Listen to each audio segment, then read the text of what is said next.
Hello Parido and everyone who's watching. We are from Group 4. We're going to present our analysis and file and code about study case 2.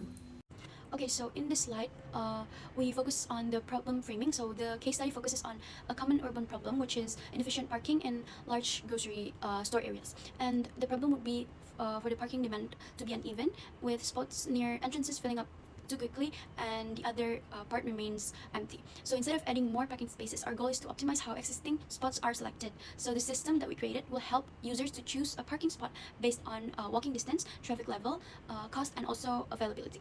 And like by clearly defining the problem and its constraint that I've mentioned in the slides, we can later on design a solution, an algorithmic solution that can help solve this case.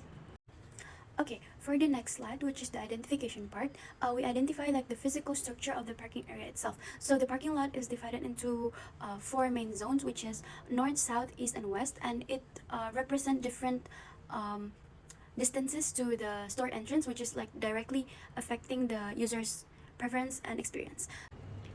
Okay, so after identifying the physical structure of the parking spots itself, we also identify the usage patterns. So as you can see, the parking spots near the back entrance are usually like constantly full, but the parking spots near the front entrance are usually only full during peak hours. So this identification helps us to define which areas are more desirable and which areas are less utilized. Okay, so in this next identification part, we try to identify the key variables that we used in the system.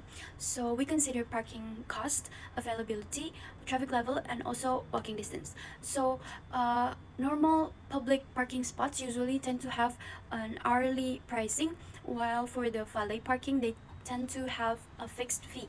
So our traffic levels are categorized with low, medium, and high to represent congestion.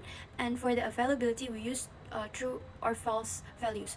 So these identified variables are later on translated to the program to create the best parking option for the user.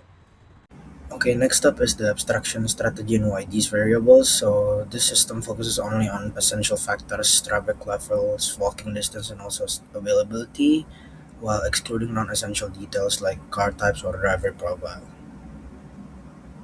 Next is the algorithm design. So basically, this is showing step-by-step logic of the smart parking finder works, and at the end, the system outputs the most suitable parking spot or allows the user to exit or restart.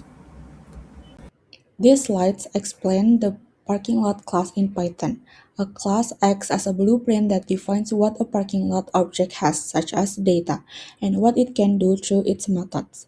The init function initializes the object by storing the current time and the user's budget. It also defines a dictionary called parking lots, which contains detailed information for each parking area. Each parking lot has a unique ID, a location, an hourly rate, and a traffic level. For example, P001 represents a north location with a rate of 3,500 rupiah and low traffic. These structures allow the program to manage and compare parking options. These slides this slide explains a simple Python configuration for a valet parking system.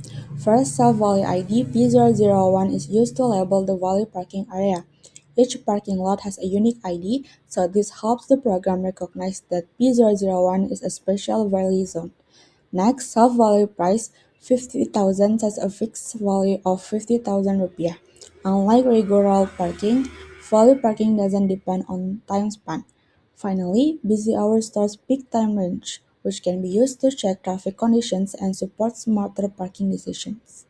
This slide explains two Python methods used in a parking system. First is busy hour self checks whether the current time entered by the user falls within predefined busy hour range. The method loops through each time range and returns true if the current time is inside one of them. If not, it returns false, meaning normal hours. Next, display lot self shows all available parking lots.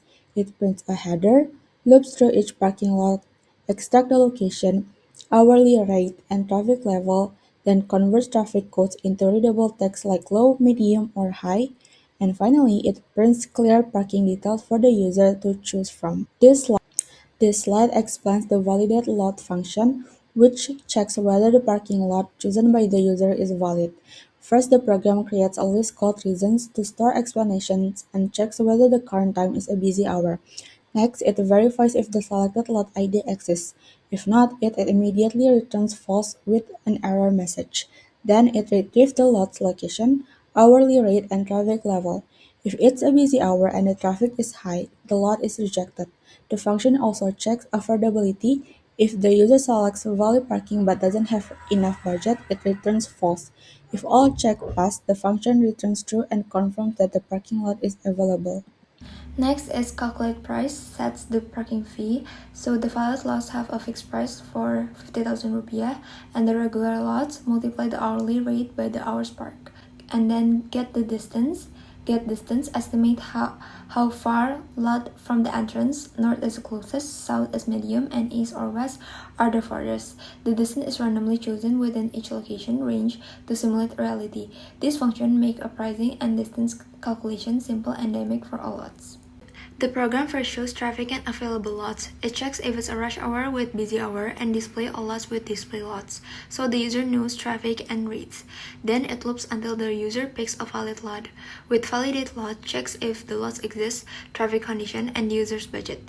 If it's invalid, it prints reasons so the users can choose again. Once a valid lot is selected, get distance, estimate how far it is from the entrance. This ensures user pick lots that are available, affordable, and conventionally located. After selecting a parking lot, the program shows the lot info. It prints the lot ID, location, and distance to the entrance, giving the user a clear summary of where they'll park. Next, it calculates the parking price. If the lot is valid, a fixed price is applied. For regular lots, the program asks how many hours the user will park and multiply it by the hourly rate. The calculation price methods handles this calculation, keeping all pricing logic inside the parking lot class, following good OPP principles. Finally, it prints the total cost and thanks the user, providing a complete and user-friendly parking experience. So after running the Python code, this is the simulation. The system first asks the current time and budget, then shows all parking lots with location, rate, and traffic info. The user selects a lot and validates lot checks if it's available and affordable. In the example, the valid lot is too expensive and a busy lot is full, so the user picks an available one. The program then shows the lot ID, location, distance, and asks for parking hours. Calculate the total cost with calculate price and display the final price. So this whole thing ensures the user chooses a lot that's available within the budget and convenient. And now the conclusion. So basically, it summarizes all overall outcome of the project, and it shows how computational logic can solve real urban parking problems by optimizing decision making.